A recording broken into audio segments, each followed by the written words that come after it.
Well, first off, let me start off by thanking the Startup School for being gracious enough to invite me here again to chat. And obviously, I want to thank all of you for spending your Saturday morning on such a beautiful day here to listen to me jawbone a little bit.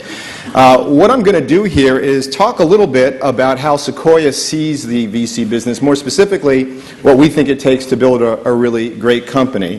What I'm going to do is try to get through the presentation reasonably quickly, because I really want to leave some time at the end for our Q&A. And let me put up my plea now. Think of some really tough, hard questions, the things that you always wanted to know, and go ahead and ask me them in front of 700 or 800 people here. I'd be curious to hear what they are. Before I talk about the business in general, I'll talk really quickly about Sequoia Capital. First of all, how many of you have heard of Sequoia Capital? Just go ahead and raise your hand.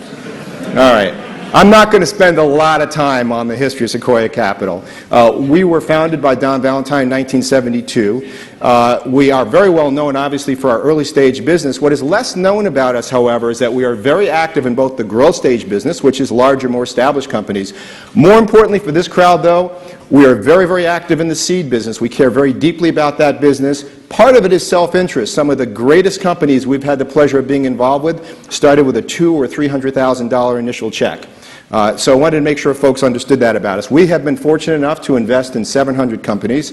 We've had more than our fair share of IPOs and more than our fair share of M&As over the last 35 or 36 years. Over the years, we've been known for our investment activities right here in Silicon Valley and up and down the West Coast. And our geographic focus is something that we're almost legendary for.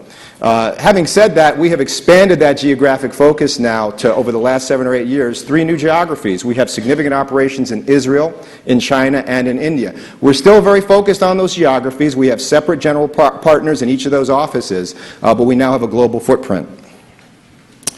We tend to invest around the world in 5 major areas: services, software, systems, semiconductors, and sustainability.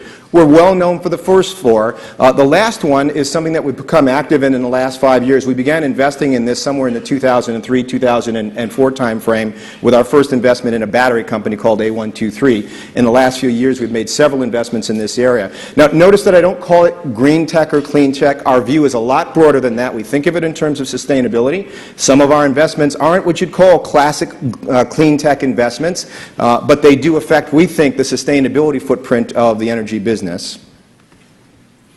Obviously, some of these are names that you've heard of, Cisco and Linear and Apple and PayPal and Yahoo and Google and YouTube. It's easy to associate us with these big, really huge, successful companies, but you need to keep in mind we're early stage investors. When we got involved in these companies, the founders looked a lot more like this, and more importantly, the products looked like the products at the bottom. You've got the Apple one there, and Steve and Sandy and Len, the founders of Cisco, with their first Cisco router. Now, over the years, we've had a chance to watch those humble beginnings grow into really, really great companies. And I've listed up here some of the things that we've observed these companies exhibit when they become great. A clarity of purpose, a focus on spectacular markets, a team DNA that's tailored for the job at hand, real operating margins, becoming profitable early and then being very profitable later on, being able to create an inferno with a single match. These are all things, if you look retrospectively at the great companies that we've been involved with, that they've all exhibited. The other thing that's worth doing is looking at some of the mistakes we've made. If you're thinking of building a great company, it's not enough to look at our successes, but go take a look at some of the more modest outcomes that we've been involved with, and you will see things like investing behind momentum, doing things that are very capital intensive, investing in the wrong DNA, repeating history, focusing on small markets. Important to understand the mistakes. We pull this slide up on a regular basis and remind ourselves of that.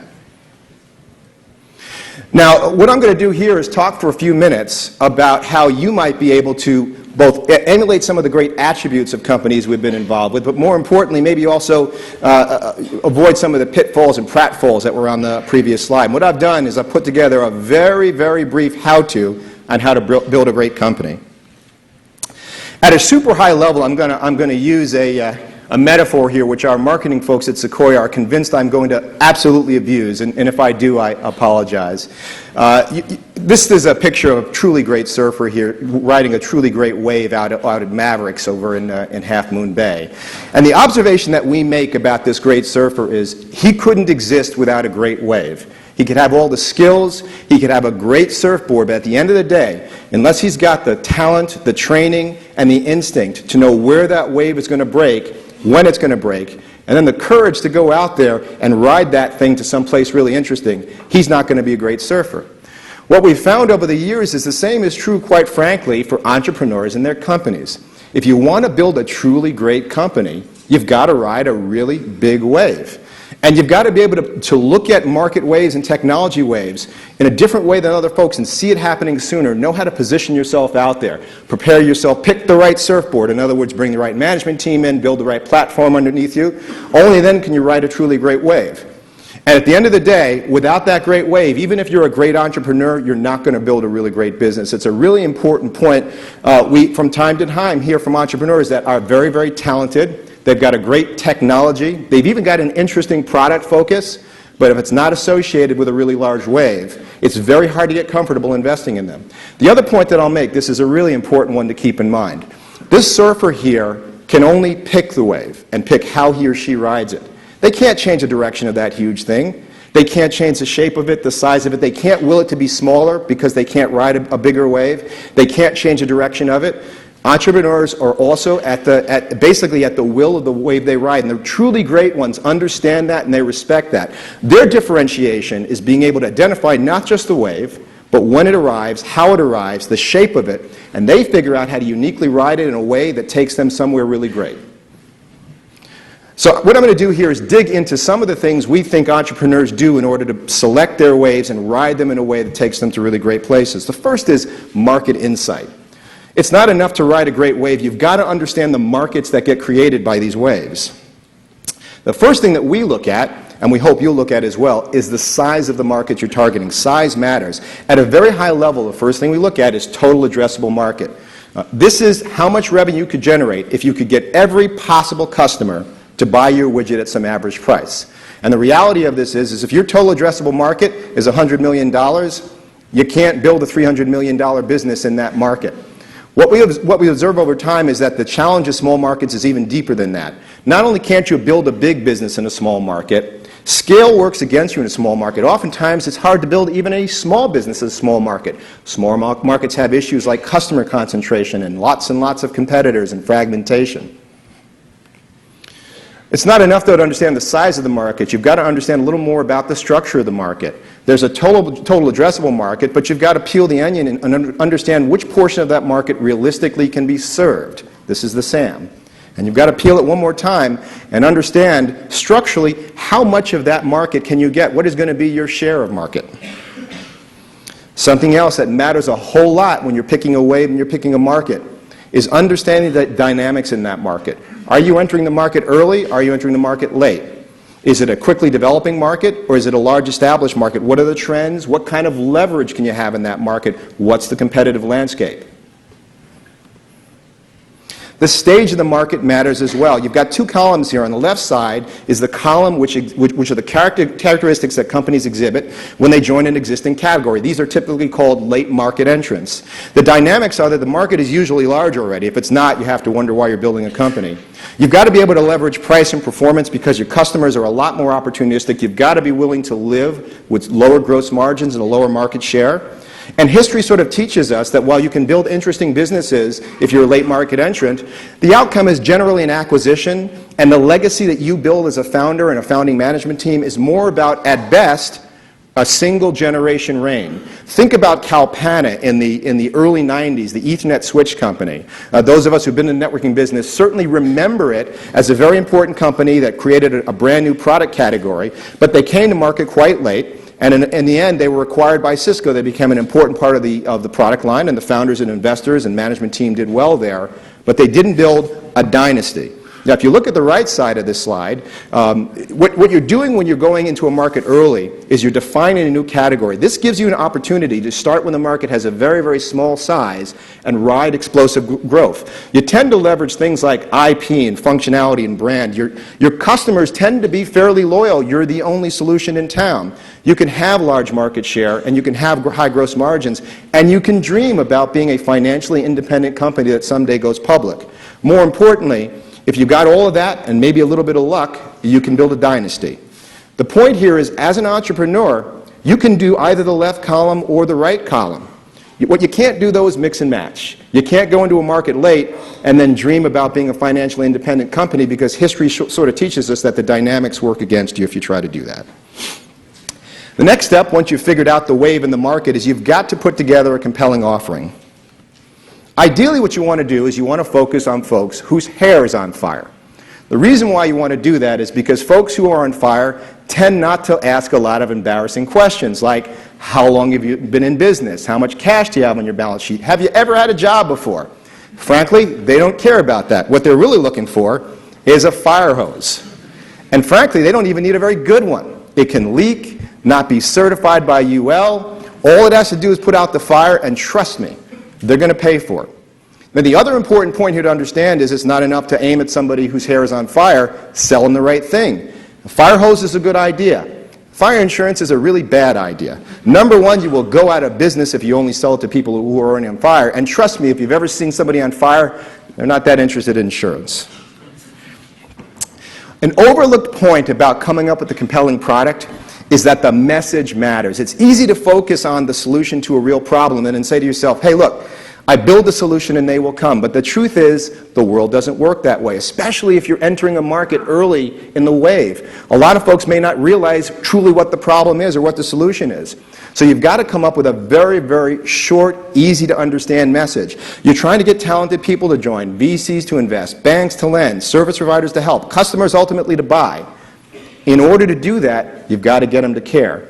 A lot of folks talk about the elevator pitch as being absolutely key. We totally agree at Sequoia, but we take it one step further. We think ultimately you don't have any time to ramble when you're telling these messages. You may have only 1 or 2 minutes to transmit to somebody, whether it's a customer, a potential employee, a VC, whether it's even worth spending the next 60 minutes. In order to transmit that message quickly, you've got to come up with a one-liner. Here's an example of a possible one-liner that Len and Sandy, the founders of Cisco, could have used. Cisco systems build special-purpose Unix servers that allow connectivity between homogeneous networks. This is technically accurate and totally useless. I don't even have to introduce this. This is how they talked about their company. This is how they got folks to pay attention. You've got to come up with a one-liner, and it should be a warning sign to you if you can't. Maybe the problem isn't simple enough to communicate that way, which has its own issues, or maybe you don't understand it well enough yet, either the problem, the solution, or your customers. But we think it's very important to get this down. So you've got a wonderful product. You're aimed at a really big, high-growth market. Well, how do you win that market over a period of time, keep all the competitors at bay, and build that huge dynasty that everybody wants to build? Well, the answer is you've got to start with an unfair advantage, but more importantly, you've got to pick an approach that builds more unfair advantage over time. Now, in the beginning, you are this little guy fighting that sumo wrestler. The only advantage that you have, trust me, is that you're really hard to see and you're a whole lot faster. Otherwise, he will grab you by the neck or something worse, and you will get hurt. The other thing you've got to leverage is your ability to iterate rapidly. Look at the first few products from these truly great companies. Look at that Yahoo page. At some levels, if you compare it to the internet today, it looks pretty horrible. The same thing with the YouTube page, the Google page. Look at that Pong game. I wouldn't even know how to use that thing. All these companies shared one thing in common. They didn't wait for the perfect first product. They figured out the minimum functionality they needed to get some subset of the market to care enough about the product, to use it, and then tell them what else they needed. And then they very rapidly iterated. We see this time and time again. Don't get it perfect. Get it good enough, get it out there, and then listen very carefully, make changes very quickly. Now, eventually, you're going to attract attention. You get some customers, you win some deals. The big guys are going to figure out that you're in their business, and they're going to try to crush you. We see this time and time again. You've got to figure out how to leverage disruptive opportunities in the market. There are books written about this, but let me net it out. A disruptive opportunity is an opportunity where, for structural reasons, large companies find it hard to compete with you. Structural reasons are not you are smarter. They are not you have better technology. What you will find is big companies have fairly smart people, and eventually they get pretty good technology. Structural barriers have to do with things like pricing. If I've got $1 billion revenue line, and in order for me to compete with you on pricing, I've got to ding my revenue line across the entire business by lowering the price in the few deals, in the few areas of my product line where I compete, I'm not going to do it. Not until you're fairly large, and at that point, it oftentimes is too late. There are also ecosystem things that create an opportunity. For instance, if you are a large internet portal and you want to diversify into the mobile business, it is very difficult for you to do that. Why? Because the mobile carriers get that if they let you into their wheelhouse, it will cause them pain. As a young company, however, what we've found is smaller companies are a lot less threatening, and believe it or not, can get away with things in the mobile environment that a Yahoo, a Google, or Microsoft could never get away with. You've got to find these disruptive opportunities, because if it's a market that's worthwhile, at some point the big guys are going to want to play in it. Now, even disruptive market opportunities won't protect you forever. You've got to accumulate advantage. At some point, you will be a $100 million company, if you're fortunate enough and you've done it right, but you'll still be dreaming. You'll want to be a $1 billion company. No disruption is going to keep a big company from putting you down at that point. You have to have over time accumulated advantages. There are a bunch of them here. You can leverage technology. It's kind of hard. You can leverage design and domain knowledge. But what we found is the most powerful lever are things that have network effect. Business process reorganization, partnerships, these are things that become very sticky over time. As you're thinking about building a business, and particularly when you're coming and talking to Sequoia, we need to understand what subset of this you're going to use to accumulate advantage, because we want to dream alongside you about riding that big wave to something really interesting 3, 4, 5, 10 years down the road, and our experience tells us that you need this. Now, I've gone through a lot of things fairly quickly here. If there's one thing, though, that I want everybody in this room to walk away from, it's the really high-level point of the surfing metaphor. The truism in surfing, my surfing friends tell me, is there can be no great surfers without great waves. That is just as true in the startup business. And you've also got to be able to respect the wave, because great surfers are not great because they know how to make waves go in a different direction. Most of the guys that try to do that end up hurt or worse. It can happen to entrepreneurs as well. Truly great entrepreneurs understand how to identify, respect, and leverage waves. That's the message I'd love to have you take away. So at Sequoia, we are very, very interested in talking to folks who have a vision for finding that next wave. We'd love to help you build the surfboard, assemble a team, get out there and ride it somewhere interesting. If you think you've got a vision for doing that, feel free to drop me a line. I'd love to chat with you about it. So with that, what I'd like to do is open it up to Q&A.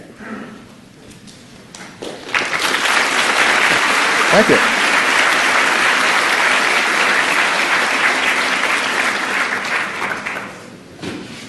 I'd like to ask, you said that the entrepreneurs are the people who can identify the waves and then ride them. I assume that there's some of that DNA in your company as well. How do you validate those waves and identify those people? Well, it is true that a lot of us come from operating backgrounds, and we can leverage that experience. But, truly the way that we try to validate these things is we go out and we talk to the rest of the world about it. The advantage of doing what we do is we have a long sort of tail of former entrepreneurs that understands markets well, and we tend to leverage them as a resource. Thank you. A lot of people in here are hackers, and a lot of your talk was basically, it seems like you almost have to be an expert in marketing for a lot of this stuff. And a lot of people start with this simple idea of build something people want and let the market work itself out. And you're talking about all these structural advantages and stuff. And quite frankly, I mean, we're not necessarily thinking along those lines. How can we do that? Well, they talk about great writers writing about things they know about. I think great hackers, frankly, develop solutions to things they know about. Focus on what you know about and try to find an intersection between that and a large number of folks. If you look, the vast majority of our founders are not marketing professionals. Frankly, they are technical people. The slight extra step that they take is they think, look, there are 10 problems I could solve that are interesting to me. What is the intersection between those problems and things that affect 1,000 people or 1,000,000 people? It takes a little bit of effort, but surprisingly, as human beings, we're not all that different from each other. You may be surprised to find that of the 10 things you're thinking of solving, 2 or 3 could apply to a very, very broad group of folks. Take the energy to find those, and I think you'll find your way towards a big market. Thanks so much. Hello, my name is Brennan. I work in the adult entertainment industry.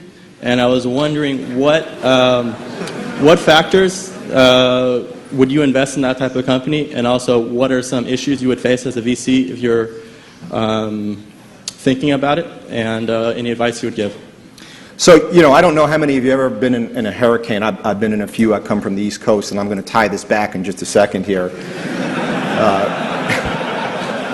You stand on the shore and you watch some of the waves that get created by a hurricane. They're absolutely massive, but they are absolutely unrideable to any place interesting except, the hospital.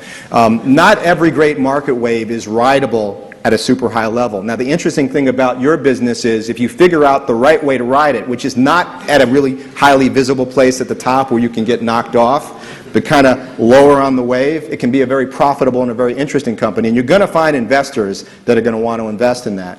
But it is tough to ride that kind of wave in the kind of society we live in to the type of outcome that VCs, for instance, like Sequoia, are super comfortable with. My question wasn't so much about the whether it was profitable as a business, whether it was a viable business. I believe the idea I have is extremely solid and confident, meets almost all of the criteria you just mentioned. But whether or not you guys would have issues in investing in that, and because of public face and stuff like that. Well, what I'm saying essentially is that we would have difficulty with that, and the issue is that that's a very, very tough business to build into a large publicly traded standalone company because of some of the sort of mismatches between what society looks for in those sorts of businesses and the attributes of most adult entertainment companies. It's not to say it's not a great business, as you've confirmed, typically they are, but it is tough for a Kleiner Perkins, a Greylock, and a Cell, a Sequoia to get comfortable that we can invest in a company like that and build it into a large, independent company. Okay, thank you. Paul Graham has written an essay where he mentions something about the importance of geographic location for a startup. And you're famous for having invested in a lot of companies, specifically in the Silicon Valley area. I come from Minneapolis and St. Paul, and my limited experience with the venture capital community there is that it's a little weak. And so I'm wondering if you could comment at all on whether Sequoia is interested in funding companies outside of Silicon Valley, or if not, how important you think it is for startups to relocate to a startup hub like San Francisco or Boston. So there's really two separate questions there. There's a question about fundraising and picking a venture partner and the geographic impact on that. But there's a larger question in my mind of where you really think the best place to build a company is. We're not focused on the Silicon Valley because we think there's some sort of abstract benefit of the Silicon Valley. There's this very specific thing that keeps us focused here, and that is it's a very fertile ground for growing businesses. One of the number one limiting factors in companies that have great products and great markets is finding great people. You can find a small number of great people just about anywhere. In our experience, Silicon Valley is the easiest place in the country to find a very large number of them. A lot of VCs think that way, so as a result, it's not so much that we don't know how to get on an airplane, because in many of our other pursuits, our late-stage business, for instance, we do get on airplanes, but we understand the value of coming to the Valley. So I guess this is less about a commentary on the quality or lack of quality of VCs in other places in the country. I would encourage you to come here because I think for most markets this is an easier place to build a really great company. Thanks. Hi, I had a very similar question, so I'll ask if you could specifically comment on the question just asked in the context of Europe. Well, Europe doesn't have an equivalent of Silicon Valley, there's no doubt about it. But there are areas in Europe where there are VCs and there is reasonable access to human capital. And I would focus on those areas. In Great Britain, for instance, there's a sort of a pocket of folks there. And I do think that it's a bit different coming from Minneapolis to the Bay Area versus coming from somewhere in Germany or France to the Bay Area.